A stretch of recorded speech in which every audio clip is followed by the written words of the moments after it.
बहुत बहुत स्वागत। आप देख रहे हैं कहानी कुर्सी की इलेक्शन स्पेशल। बंगाल, तमिलनाडु, असम, तमाम जगहों से आपको हम खबरें देंगे चुनाव से जुड़ी हुई भी। लेकिन चुनाव में जो इस वक्त सबसे हावी मुद्दा है उसकी बात, देश में तेल और गैस का संकट क्या होगा, इससे भी बड़ा आगे जाकर के पहले आपको एक तस्वीर देख लेनी चाहिए। ये हम स्ट्रेट ऑफ हॉर्मुज इतना करते हैं, ये है स्ट्रेट ऑफ हॉर्मुज का हाल जो अभी आप इस वक्त देख रहे हैं। ये जो आपको ये चींटियों की तरह चलते हुए दिख रही हैं, ये बड़े बड़े जहाज हैं, बड़े बड़े टैंकर, कंटेनर, जो सब वहां फंसे हुए हैं सैकड़ों की तादाद में। इसमें 20 तो हमारे अपने हैं, जो माना जा रहा है कि कुछ दिनों में हो सकता है वहां से निकल जाएंगे। कल भी हमारे 2 टैंकर वहां से निकले थे। एक फ्लाइट जा रही थी, उसमें से किसी ने तस्वीर बनाई है, ये कल तस्वीर पोस्ट की गई थी। आप देख रहे हैं इसमें दर्जनों की तादाद में, कितने गिने नहीं जा सकते, ये टैंकर जो हैं और जहाज स्ट्रेट ऑफ हॉर्मुज में खड़े हुए हैं कि हमको परमिशन मिले और हम यहां से निकले। परमिशन कौन दे रहा है? परमिशन दे रहा है ईरान। अब सुनिए, ये जो पाकिस्तान चौधराहट में है, इस वक्त इतरा रहा है कि हम वो करा देंगे, मीडिएशन करा देंगे, उनके प्रधानमंत्री पोस्ट कर रहे हैं। तो उस देश का हाल भी आपको जान लेना चाहिए। मैंने आपको बताया भारत के टैंकर रेगुलर निकल रहे हैं वहां से। ईरान ने पाकिस्तान को तगड़ा झटका देते हुए कराची जा रहे उसके एक टैंकर को वापस लौटा दिया। ईरान की आईआरजीसी ने कहा है कि यह जहाज, जिसका नाम है सेलेन, ये बिना मंजूरी लिए कराची की तरफ बढ़ रहा था और हमने इसको वापस भेज दिया। शुक्र है बम नहीं मारा उसके ऊपर। ईरान की आईआरजीसी की नौसेना की जो विंग है, उसके अधिकारियों ने इस बात की पुष्टि की है और स्टेटमेंट जारी किया है कि उन्होंने हॉर्मुज पर कंटेनर जहाज सेलेन को वापस लौटा दिया है। यह जहाज पाकिस्तान के कराची बंदरगाह की तरफ बढ़ रहा था, लेकिन इसके पास रिक्वायर्ड मंजूरी, परमिशन नहीं थी, इसलिए इसको लौटाया गया है। यह जहाज संयुक्त अरब अमीरात यूएई के शारजा से रवाना हुआ था और पाकिस्तान के कराची जा रहा था। लेकिन ईरान के रेवोल्यूशनरी गार्ड कोर की नौसेना ने इस जहाज को हॉर्मुज के जलडमरू मध्य पार करने से रोक दिया और उसे वापस लौटने को मजबूर कर दिया।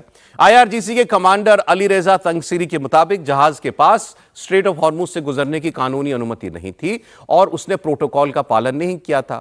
इस्लामाबाद में जो ईरानी दूतावास है, उसने भी सोशल मीडिया पर पोस्ट के जरिए इस खबर की पुष्टि की है। और मैं अफगानिस्तान में जो एम्बेसी है ईरान की, उन्होंने इस पर ऑफिशियली पोस्ट करते हुए लिखा है कि इसके पास this was return due to failure to comply with legal protocols and lack of permission to pass through the Hormuz Strait. The passage of any vessel through this waterway requires full coordination with Maritime Authority of Islamic Republic of Iran. Iran की मंजूरी के बिना एक जहाज वहां से नहीं निकल रहा। पाकिस्तान का जहाज जो मीडिएशन करा रहा है, उसका जहाज वापस लौटा दिया है। हमारे जहाज कल या परसों दो जहाज हमारे वहां से निकल करके आए हैं। तो ये है असल, आप जिसको हमारे लोग ऑपोजिशन कह रहे थे भी आपका दुनिया में क्या क्लाउट है, आपकी क्या पोजीशन है, ये पोजीशन है। आपके जहाज आ जा रहे हैं, जो मीडिएशन करा रहा है देश, दावा कर रहा है, वो उसके जहाज जो है वो वापस लौटा दिए जा रहे हैं। तो ये इस वक्त की परिस्थिति बनी हुई है। बाकी देशों के हाल भी आप जान लीजिए एक बार। तेल और गैस की किल्लत हमारे यहां जो है सो है, पूरी दुनिया में क्या हाल है, हाहाकार मचा हुआ है। हॉर्मुज स्ट्रेट बंद होने से तेल और गैस की मार पड़ रही है इन देशों के ऊपर। सबसे पहले थाईलैंड की तस्वीर, ये पेट्रोल पंप पर लोगों की भीड़ लगी हुई है, ये आपको थाईलैंड से दिखाई दे रही है। आप कहेंगे हमारे यहां भी ऐसा यहां है, वहां पर भी, पूरी दुनिया में भी यही हाल है। ऑस्ट्रेलिया की तस्वीर आपको दिखाता हूं। बिना पेट्रोल लिए पेट्रोल के सैकड़ों पंप और गैस स्टेशन बंद कर दिए गए हैं। ऑस्ट्रेलिया के ऊर्जा मंत्री ने यह बयान दिया है कि देश अब सबसे खराब स्थिति के लिए तैयार है। दर्जनों की तादाद में पेट्रोल पंप्स पर, गैस स्टेशन पर बोर्ड लगा दिए, नो गैस अवेलेबल, बंद कर दिए गए, है ही नहीं, सामान ही नहीं है। चाइना की तस्वीर देखिए। चाइना इतना बड़ा रिजर्व रखता है, पहले तो वो दाम बढ़ा चुका है, अब वहां एक सेकंड राइज होना था फेयर में, मतलब दामों में, और लोगों को एक खबर मिली कि दाम बढ़ने वाले हैं। लोग गाड़ियों में टैंक फुल कराने के अलावा बड़ी बड़ी संख्या में ड्रम लेकर वो पहुंच गए पेट्रोल पंप, जितना पेट्रोल स्टॉक कर रख सकें रख लें। दाम बढ़ने से पहले लोग पेट्रोल होर्डिंग में लगे हुए हैं। ये चाइना की तस्वीर है। आपने ऐसा कहीं भारत में देखा कि ड्रम लेकर के लोग जा रहे हो? कंबोडिया की हालत देख लीजिए। कंबोडिया में पेट्रोल और डीजल के संकट के बीच तेल भरवाने को लेकर के लोगों को लंबे लंबे इंतजार करने पड़ रहे हैं। ई रिक्शा वाले हों, बड़ी गाड़ियों वाले हों, सब परेशान। और ईरान के युद्ध विराम के 15 पॉइंट प्लान के बाद कच्चे तेल के दाम में लेकिन आज गिरावट भी दर्ज की गई है। ये भी मैं आपको बता दूं, ये ट्रंप साहब जो लगातार स्टेटमेंट्स दे रहे हैं कि हमारी ईरान से बात हो गई है, ईरान ने हमको तोहफा दिया है, हम जंग जीत गए हैं, मैं जल्दी जंग खत्म करने वाला हूं, वो सारे बयान आपको आगे सुनाएंगे। इसका असर ये हुआ कि आज सुबह क्रूड ऑयल की कीमतें 6% गिर गई। एशिया में शुरुआती ट्रेडिंग में ब्रेंट क्रूड ऑयल की कीमत $95 प्रति बैरल से नीचे आ गई। यह अभी हाल फिलहाल में $108 पहुंच गई थी। आज भारत के शेयर मार्केट में भी लगातार दूसरे दिन तेजी देखने को मिली है। आज के अभी तक के कारोबार में 1500 अंक से ज्यादा सेंसेक्स चढ़ गया है। निफ्टी 50 पॉइंट चढ़ के 350 अंकों से ज्यादा की निफ्टी में तेजी आई है। बाजार में यह तेजी अमेरिका और ईरान के बीच संभावित संघर्ष विराम की खबरों के बाद आई, जिससे निवेशकों का भरोसा मजबूत हुआ है। अब सवाल यह है कि ट्रंप जो कुछ कह रहे हैं ये क्या इसी सब के लिए है कि ये मैनेज कर लिया जाए ऑयल और इन शेयर मार्केट्स वगैरह को? ईरान ऐसा ही मान रहा है कि इसमें उनकी और कोई गंभीर डिप्लोमेटिक पहल नहीं है, केवल यही है कि किसी तरह दुनिया का संतुलन बनाए रखो। सर, ये ट्रंप साहब जो कह रहे हैं उसको पहले भी हमने देखा, थोड़े दिन पहले हर्ष जी ने भी बताया था किस तरह से एक जो 15 मिनट में जिस तरह की पूरी बाइंग हुई पेट्रोल को लेकर, क्रूड ऑयल को $500 बिलियन की, तो वो ट्रंप साहब पर इस बात पे कोई शक तो कर नहीं सकता कि वो इस सब उनकी प्रायोरिटी ये हमेशा रही है। और ईरान ने बहुत साफ किया है कि उनका कोई समझौता इनके साथ नहीं हुआ, बल्कि मैं देख रहा था ईरान ने तो एक बयान दिया, उसने कहा कि भाई अब इनसे कुछ बन नहीं रहा, इसलिए ये समझौते की बात कर रहे हैं, अमेरिका हार रहा है और हम लोग इस लड़ाई को लड़ते रहेंगे। इसका मतलब ये नहीं कि ईरान कोई बहुत ताकतवर तरीके से लड़ने की स्थिति में है, वो बहुत खराब स्थिति में है, लेकिन वो अभी विड्रॉ नहीं करना चाहता, हार अपनी दिखाना नहीं चाहता। सर, ये ईरान की जीत है, ये देखिए ये ईरान की जीत ही तो है उसकी। जीत है, वही कह रहा हूं कि उस तरह से तो ट्रंप की बातों को उस तरह से मानने के लिए मैं कोई बहुत तैयार नहीं हूं कि वो क्या कहते हैं। वो किसी भी दिन बदल सकते हैं। अभी कह सकते हैं कि कल की भाई ईरान नहीं मान रहा, हमने कहा था ये बात और वो नहीं मान रहे। इस पर आगे सर हम लोग अगले चंद पर पूरी लंबी बात करेंगे, लेकिन ये जो मैंने आपको दिखाई तस्वीरें दुनिया भर के शहरों की, मैं फिलीपींस की खबर देख रहा था, इमरजेंसी लागू हो गई है फिलीपींस के अंदर। पहले मुझे लगा उनका ये चाइना के साथ कुछ झगड़ा वगड़ा चल रहा है आजकल, उसको लेकर के इमरजेंसी नहीं, पता लगा तेल और गैस को लेकर के फिलीपींस जहाज देखिए ना कितने जहाज हैं, और ये तो मतलब टॉप से वहां से फ्लाइट से लिया हुआ है, इसलिए आपको ऐसा छोटा लग रहा है। ये कितने बड़े होते हैं, एक तो टैंकर्स जहाज जो होते हैं, शिप्स जो है। जी हाँ, बिल्कुल बिल्कुल। प्रोफेसर साहब, जो दुनिया के हाल अभी आपने देखे, उनसे हम बेहतर पोजीशन में हैं? देखिए, बिल्कुल हम बेहतर पोजीशन में हैं। देखिए, भारत सरकार ने अभी तक प्राइस नहीं बढ़ाया है, एक बार भी नहीं। जो पेट्रोल का जो प्रीमियम क्वालिटी है उस पर 2 रुपए का गैस पे बढ़ा 60 है ना। लेकिन जिस प्रकार के दुनिया में पैनिक है, और आज के दिन में भारत कोई टापू तो है नहीं जो इससे अछूता रह जाए, हम भी उससे सफर कर रहे हैं। लेकिन अभी जो कुछ भी क्राइसिस जिसे आप देख रहे हैं, भारत सरकार उस क्राइसिस को एब्जॉर्ब कर रही है।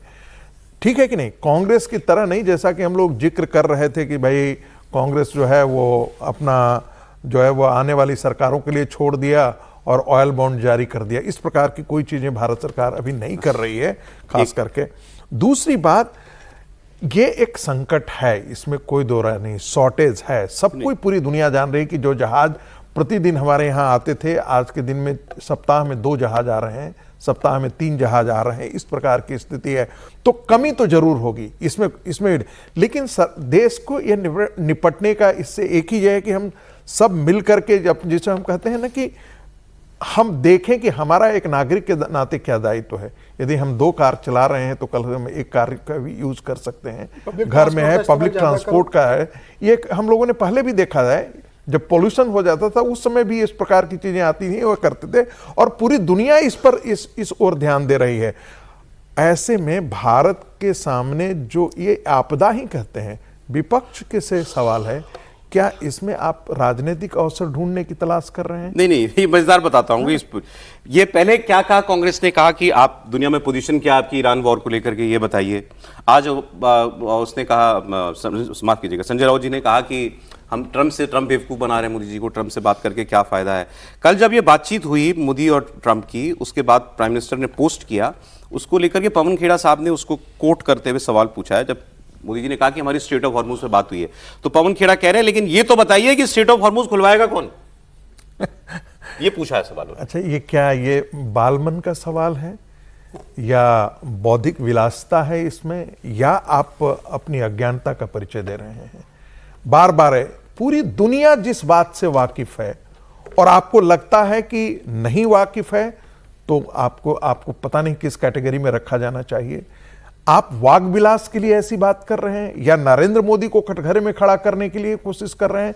सब कोई जान रहा है, पूरी दुनिया आज गांव गांव तक ये बात इस बात से परिचित हो चुका है कि भाई वहां पर युद्ध चल रहा है, वहां से पेट्रोल आने में दिक्कतें हो रही हैं, गैस आने में दिक्कतें हैं। इस क्राइसिस को भी भारत सरकार अपने बाकी अन्य देशों से बेहतर तरीके से निपट रही है। इसके बावजूद भी आप राजनीतिक बवाल काट रहे हैं। और एक बात और जिक्र कर दूं, कहानी कुर्सी को ईरानियन एम्बेसी देखती है और कोट करके मुझे मैसेज भेजी है। क्या बात है सर? यस, बड़ी बात। एक यूएस एम्बेसी भी कोई सूत्र होगा, आप तो पता कीजिए वहां। मेरे पास तो है, मैं पढ़ दूं। नहीं, देखते होंगे बस सबका। हाँ, फिर कुछ पॉलिटिकल खबरें। एक जरूरी चीज देखिए, इसके बीच में भी कितने घटिया लोग हैं। दिल्ली के संगम विहार में पुलिस ने एलपीजी का रैकेट पकड़ा है, 154 भरे और 29 खाली सिलेंडर पकड़े गए। तो ये प्रॉब्लम तो है हमारे यहाँ ना। वही होती है ना असली प्रॉब्लम। संकट है ना, और ये लगातार चला, ऐसा नहीं कि छापेमारी नहीं हो रही, रेगुलर छापेमारी हो रही है, उसके बाद भी कुछ लोग मान नहीं रहे। और मुझे तो लगता है इसमें कम से कम 10 साल की सजा तो कर ही देनी चाहिए। नहीं, ऐसे आपात स्थितियों में तो होनी ही चाहिए। कोई बट नहीं रखना चाहिए, वरना इसकी वजह से बहुत गड़बड़ होती है। होर्डिंग करने वालों को यदि वाकई 10 साल की सजा दी जाए और उनको ये अनबेलेबल होनी चाहिए। बिल्कुल।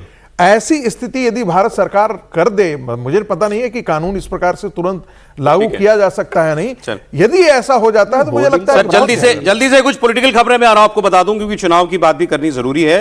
तो पहले आपको हम बताते हैं पश्चिम बंगाल से जुड़ी हुई खबरें। पश्चिम बंगाल में एसआईआर जो चल रही है उसको लेकर राज्य सरकार की आपत्तियों पर सुप्रीम कोर्ट ने सख्त टिप्पणी की है। ममता सरकार ने अपील की थी कि वोटिंग से कुछ पहले तक लिस्ट को सही करने का काम चलता रहे, इसलिए मियाद बढ़ा दी जाए। इस पर चीफ जस्टिस सूर्यकांत ने कहा है कि एसआईआर को लेकर सिर्फ बंगाल में ही दिक्कत क्यों हो रही है, बाकी राज्यों में आराम से एसआईआर हो गया, हमारे पास इतना लिटिगेशन नहीं आया, इतने हमारे पास वाद प्रतिवाद नहीं हुए। पश्चिम बंगाल की सरकार की तरफ से हमारे पास इतने मामले क्यों आ रहे हैं? तो सरकार की तरफ से जो एडवोकेट थे उन्होंने कहा कि पहले दौर के मतदान के लिए नॉमिनेशन की आखिरी तारीख 6 अप्रैल है, उसके बाद वोटर लिस्ट में बदलाव नहीं हो सकता। अभी भी लिस्ट से हटाए गए लाखों लोगों के पास उनके दावों का फैसला नहीं आया है। उन्होंने कोर्ट से अनुरोध किया कि मतदान की तारीख से कुछ पहले तक लिस्ट को सही करने का काम चलने दिया जाए और जिन दावों का निपटारा नहीं हो सका हो उन्हें भी मतदान करने दिया जाए, क्योंकि वो ड्राफ्ट लिस्ट में थे। तो अब चीफ जस्टिस ने उनकी इस अपील पर कहा कि दूसरे राज्यों में बंगाल से ज्यादा लोगों के नाम लिस्ट से कटे हैं, लेकिन पश्चिम बंगाल में ही प्रॉब्लम हो रही है। ये तो एसआईआर पर सुप्रीम कोर्ट का रुख था। अब जो बंगाल में आईपैक की रेड में मुख्यमंत्री पहुंच गई थी, ईडी की रेड में, उस पर क्या हुआ आपको बता देते हैं। ममता बनर्जी के हस्तक्षेप से जुड़े मामले में भी सुनवाई हुई। इस दौरान सुप्रीम कोर्ट ने ममता बनर्जी की सरकार को फटकार लगाते हुए पूछा कि क्या ड्यूटी पर रहते हुए ईडी अधिकारियों के अधिकार खत्म हो जाते हैं। अदालत ने ममता बनर्जी से पूछा कि क्या होगा अगर केंद्र में आपकी सरकार हो और राज्य स्तर पर कोई दूसरी राजनीतिक पार्टी ठीक वैसे ही करे जैसा आपने किया था। जस्टिस मिश्रा ने सख्त टिप्पणी करते हुए कहा कि मैं आपको बता रहा हूं, आप मुश्किल में पड़ जाएंगे, सिर्फ ईडी की रट ना लगाएं। दरअसल ईडी का आरोप है कि ममता बनर्जी और उनके अधिकारी, डीजीपी वगैरह, पुलिस कमिश्नर, सब वो राजनीतिक कंसल्टेंसी फर्म आईपैक के दफ्तर में चल रही ईडी जांच और तलाशी के अभियान में दखल देने के लिए पहुंचे थे। ये मामला सुप्रीम कोर्ट पहुंचा, तो दोनों ही जगह ममता बनर्जी के लिए काफी सख्त टिप्पणी। ईडी ने केस फाइल किया है। समीर जी, दोनों ही जगह से थोड़े ममता जी को दिक्कत है।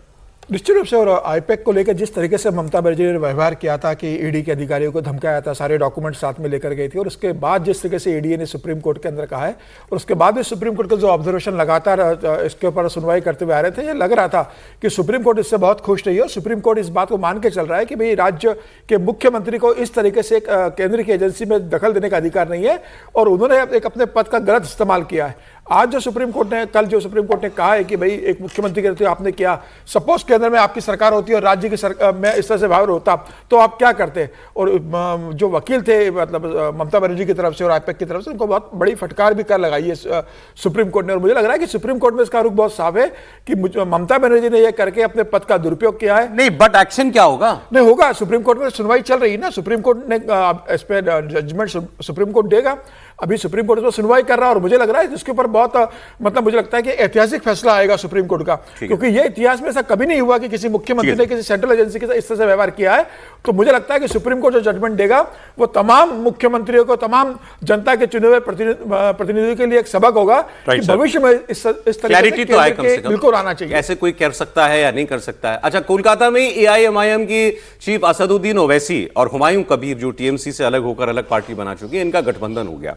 मुस्लिम वोट का सवाल है। बंगाल चुनाव में दोनों पार्टियां मिलकर लड़ेंगी और कोलकाता में जॉइंट प्रेस कॉन्फ्रेंस की गई, जिसमें हुमायूं कबीर ने ऐलान किया कि गठबंधन 182 से 192 सीटों पर उम्मीदवार देगा।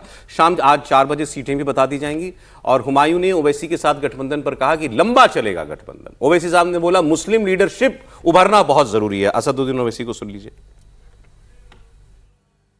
पूरी टीम हम ही है मुसलमानों की, हम टीम एम है।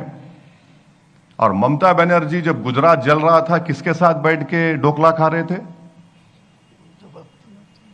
किसके साथ खा रहे थे? कैंप्स में हम जाकर काम किए, मैं जाकर काम किया 2002 में। आप तो नहीं थे ना। और आज आप एनआरसी की बात कर, दिल्ली एसआईआर की बात कर रहे हैं। एक वीडियो है, उठाकर देखिए, 2004 और 2009 के दरमियान में मैं अपनी आंखों से ममता बनर्जी को देखा कि वो इतने घुसपैठी आगे उठाकर फाइल डिप्टी स्पीकर एक अकाली दल के थे, उनके टेबल पर फेंका उन्होंने। हमको आप बोल रहे? आपका रिकॉर्ड देख लो, कभी आईने में अपनी तस्वीर देख लो, बड़ी खराब नजर आएगी। ये उस सवाल का जवाब दे रहे थे, उस सवाल का ये जवाब दे रहे थे कि हमें बी टीम कहा जाता है बीजेपी की। तो उन्होंने कहा हम सब मुसलमानों की एक ही टीम है और हम ही वो टीम है। क्लैरिटी है बिल्कुल कि हम मुसलमान के लिए काम कर रहे हैं। अच्छा, क्लैरिटी दूसरी तरफ भी है थोड़ी सी, सर ऐसा नहीं, आपने कहा बिल्कुल ठीक। शुभेंदु अधिकारी बीजेपी, उनका स्टेटमेंट सुना रहा हूं, क्लैरिटी वहां भी है। और मुझे लगता है ये ऐसा बयान खुल के ही पहली बार किसी ने दिया है, शुभेंदु अधिकारी ने जो दिया है। उन्होंने कहा हमें मुसलमान वोट नहीं करता, क्लियर है, हमें मुस्लिम वोट नहीं मिलता है, हम फिर भी मुसलमानों से अपील करते हैं, राष्ट्रवादी मुसलमानों से अपील करते हैं, प्रोग्रेसिव मुसलमानों से, पढ़े लिखे मुसलमानों से अपील करते हैं कि ममता जी आपका कोई भला नहीं करेंगी, वोट बर्बाद मत करो, वोट हमको दो। मतलब वोट मांग रहे हैं और शायद बोला भी बयान सुनते हैं 0.5% वोट मिला मुसलमानों का। नहीं, बीजेपी का पास तो मुस्लिम वोट नहीं आता है, कोई छोटा वोट मिलता है हम लोग को 0.65। लेकिन हम लोग राष्ट्रवादी जो मुस्लिम है, एडुकेटेड मुस्लिम है, जो गरीब मुस्लिम है, जो प्रताड़ित हुआ है ममता बनर्जी के द्वारा, उनको मैं अपील कर रहा हूं। ये मोदी जी इस बार ब्रिगेड में बता दिया सबका साथ सबका विकास, सबका हिसाब भी बताया, जो गुंडा है उनका हिसाब होगा, इसलिए इस बार उनको खुल के वोट देना चाहिए। इलेक्शन कमीशन काफी इंतजाम किया है। सर क्या कह रहा है धर्म काटा बंगाल का? ओवैसी जी को भी सुन लिया, शुभेंदु जी को भी। 0.65% वोट मिला उनको मुसलमानों का, बताया उन्होंने। नहीं, देखिए, एक तो ये कि इस तरह से दो ही लोग हैं जो इस वक्त देश में बोलते हैं, और एक का नाम है हेमंत शर्मा और दूसरे का नाम है शुभेंदु। अब दोनों ही दूसरी पार्टियों से आए हुए हैं, एक जहां तृणमूल से लड़ रहे हैं वहीं से आए हुए हैं, और हेमंता कांग्रेस से आए हुए हैं। तो ये पूरी ताकत से कह रहे हैं, तो ये दोनों तरफ देख चुके हैं, इसलिए कह रहे हैं कि मुसलमान आपको वोट नहीं देगा, मतलब भाजपा को वोट नहीं देगा। आमतौर पे जो भाजपा के कैडर वाले या उस तरह के मुख्यमंत्री हैं, वो कभी ऐसे नहीं कहते हैं कि मुसलमान, गोल गोल बात करते हैं, वो सीधे नहीं बोलते हैं इस तरह से। तो शायद उसमें एक ये भी वजह होगी कि वो चाहते हैं कि ठीक है, सीधे ऐसे सुनाई न दे, उस तरह से न लगे। लेकिन ये मुश्किल है बड़ी। और कौन सी रणनीति पर काम करे जब ममता बनर्जी सीधे सीधे मुसलमान उनके साथ हैं और वो हिंदुओं के लिए कुछ थोड़ा सा काम कर देंगी तो हो जाएगा। भारतीय जनता पार्टी का संकट यही है कि उसको मुसलमान तो मिलना ही नहीं है। हर कोई इस डिबेट में, दूसरी डिबेट में कहीं भी बात करता रहता है कि भाई 294 में से 194, चलो 194 ने सही तो 100 ने सही तो 75, यानी इतनी सीटों पे तो भारतीय जनता पार्टी को दूर दूर तक कोई नाम लेवा ही नहीं है। क्यों? क्योंकि वहां 40-50 उससे ज्यादा प्रतिशत मुसलमानों के वोट हैं। तो अगर ये लड़ाई इस तरह की हो गई है तो राजनीतिक तौर पर तो शुभेंदु बिल्कुल दुरुस्त काम कर रहे हैं, और ये उनको कहना भी चाहिए।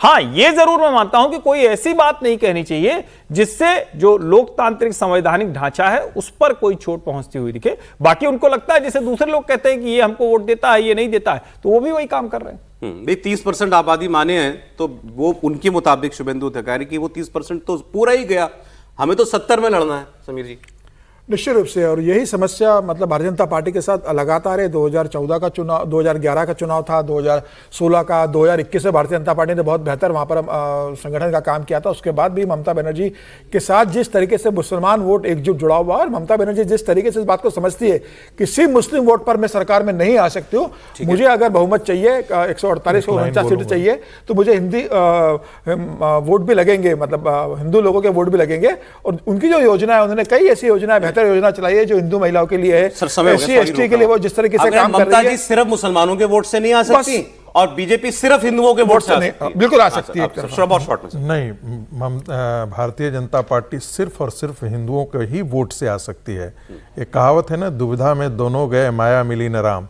यदि भारतीय जनता पार्टी यदि चाहती है कि वो यदि मुसलमानों का भी वोट मिल जाए और उस प्रकार की दुविधाजनक राजनीति करती है जी। तो उसे न माया मिलेगा न राम मिलेंगे। नहीं, तो दुविधा इसलिए में नहीं उसको है। खुल तो करके उन्होंने आना साफ बोला चाहिए। भी नहीं मिलता, और दुविधा में नहीं नहीं है। जो लेकिन- शुभेंदु अधिकारी बोल रहे हैं, उनका हर कार्यकर्ता, हर गली, हर सड़क, हर मोहल्ले पर वही बात करते हुए नजर आना चाहिए ठीक है। बंगाल के अंदर। अभी तभी उनकी जीत होगी। मेरा सर्वे नहीं है, लेकिन एक सर्वे देखा मैंने, अभी कुछ चैनलों पे चल रहा था, 7% वोट का गैप अभी भी बताया गया उस सर्वे में बीजेपी और ममता बनर्जी की पार्टी में सर। वो तो अभी दिख रहा है, जो स्टडी जो लोग कर रहे हैं उसमें कि 7-8% का वो डिफरेंस है, वो कितना बनता है मतलब नहीं ये बनता। 21 के बराबर ही गैप बना हुआ है अभी भी, मोटा मोटा। हाँ, बिल्कुल उतना ही गैप बना हुआ है। लेकिन शुभेंदु जी तो बहुत सॉफ्ट तरीके से बात कर रहे हैं। आप शुभेंदु जी और हेमंता जी को जोड़ रहे, हेमंता जी ने कहा हम तो 22 सीटों पर चुनाव ही नहीं लड़ेंगे। तो वो तो मुसलमानों के साथ जाना ही नहीं चाहते, उनकी क्लैरिटी बहुत ज़्यादा है कि वो नहीं जाना चाहते। शुभेंदु जी थोड़ा सा भी कह रहे हैं कि 0.65% मिल रहा है। अच्छा, 0.65% मुसलमानों का वोट मिल रहा है बीजेपी को। बीजेपी का हिंदू वोट जो है वो कितने परसेंट मुसलमान कैंडिडेट्स को दे रहा है, इस पर भी स्टडी करवाइए कभी। तो दोनों तरफ बात बराबर है, दोनों से मैं सहमत नहीं हूँ। इस तरह से ठीक है सर। ये लड़ाई को यहाँ पहुँचाया।